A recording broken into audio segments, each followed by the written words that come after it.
students, welcome back to Algebra 1. Today we're going to be going over a few concepts that are going to be required for the performance task. The Unit 7 performance task is going to be focused on polynomials and multiplying polynomials and factoring polynomials. We just wanted to give you a little bit of context to this.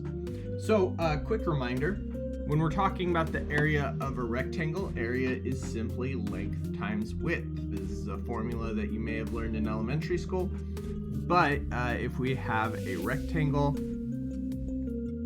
and the length of the rectangle is 8 and the width of the rectangle is 5, then the area of the rectangle would be 40. This is something that we've been using a lot when we're multiplying because we use the area model to represent a polynomial. So we'll say that one side would be x plus 5 and the other side would be x plus 7. And then we can use the area model in order to calculate the product of two binomials. Now, we're going to be using this in a slightly different way today.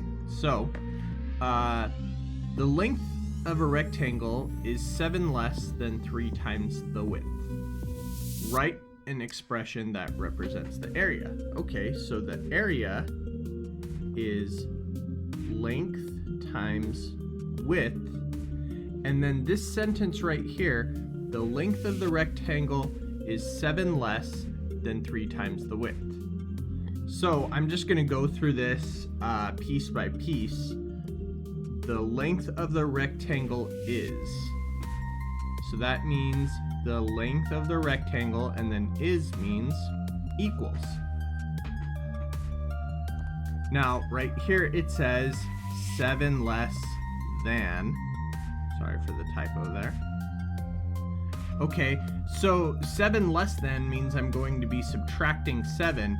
But one of the weird things about the words less than is I have to ask myself, is it 7 minus something or something minus 7? So if I have 7 less than $100, do I do 100 minus 7 or 7 minus 100? It's 100 minus 7. So that means 7 less than, I'm going to do something minus 7. Ooh, I don't know why my screen's freaking out right now. Something minus 7. What am I going to subtract 7 from? Well, I'm going to subtract 7 from 3 times the width. So, 3 times the width. Okay, so the length is 3w minus 7. So, now that means that the area is length times width, but the length is 3w minus 7. And then the width is just the width. So the area is 3w minus 7 times w, and then multiplying that, I can just use the distributive property right here, and I would get 3w squared minus 7w. And that is the expression for the area. And that's a pretty easy example. Let's go on to something a little more solid. So a playground is being constructed and the length to width ratio needs to be 2 to 3. Now what we mean by that is that we're going to have a rectangle, and I could make this with a ratio of 2 to 3, which means this could be a length of 2 and a width of 3. Or it could be any multiple of that. So for example, if I multiplied that by 2, I could have a length of 4 and a width of 6.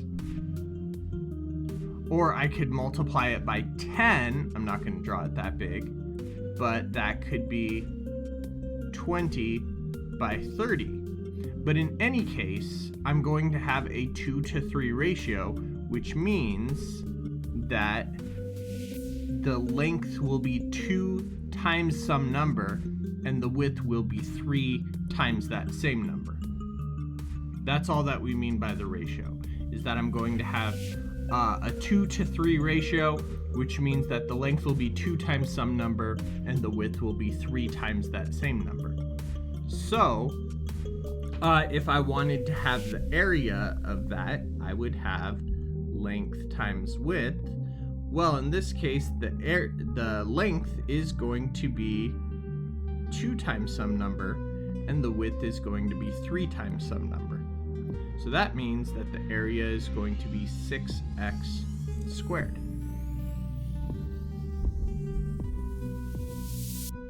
Now, we're going to take that same picture, but now we're going to be adding a sidewalk. So the sidewalk needs to be 2 yards wide, and it needs to go all the way around the playground. So I'm going to go ahead and draw that same playground.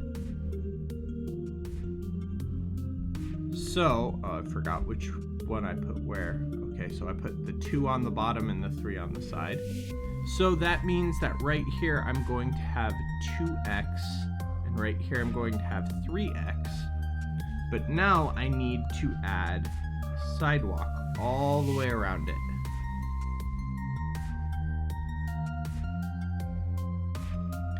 Now, the sidewalk needs to be 2 yards wide, so that means that this right here is 2 yards.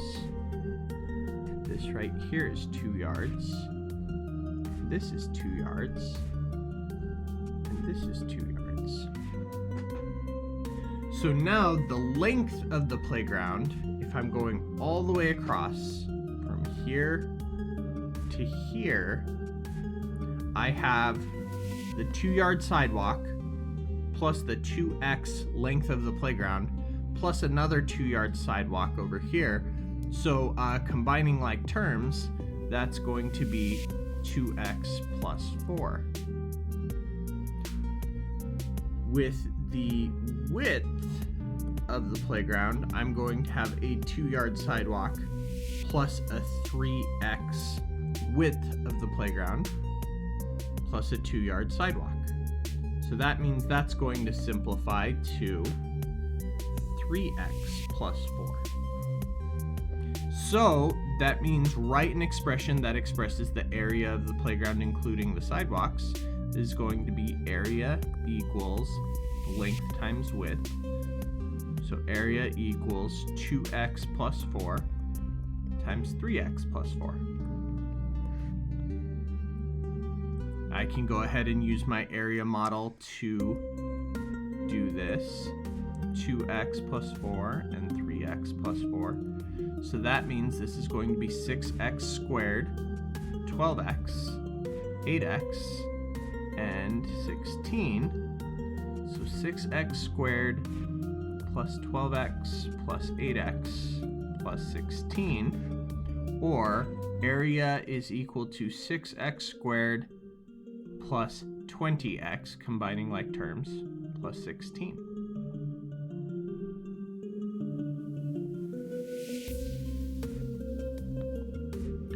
Okay, so last question. Another playground is being constructed. The architect plans that the area of the playground, including the sidewalks, will be modeled by the expression 15x squared plus 64x plus 64. What is the length to width ratio of the playground, and how wide are the sidewalks? So in order to figure this out, I want to rely on the fact that area equals length times width. And in this case, the area is 15x squared plus 64x plus 64. So what I want to do is break that down into length and width. And in order to do that, I'm going to be factoring it. So if I factor that into length and width, I'm going to factor this 15x squared and 64.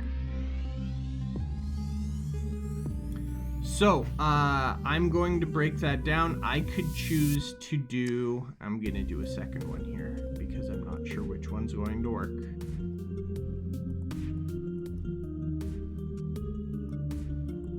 I could do 15x and 1x, or I could do 3x and 5x. I'm going to choose to work with 3 and 5 because if I do that, that means that the ratio would be a 3 to 5 ratio. which makes a lot more sense for a playground than the one on the left, which would be a 15-to-1 ratio. So that would be a very long but very skinny playground. So if I start working with this, if I want to get 64, that could be 1 and 64, or that could be 2 and 32. 3 doesn't go into 64 evenly, but 4 and 16, not 5, not 6, not 7, or it could be 8 and 8. Now, remembering that the number on the end was the sidewalks, I'm going to try 8 and 8 because that means that the sidewalks would be the same all the way around.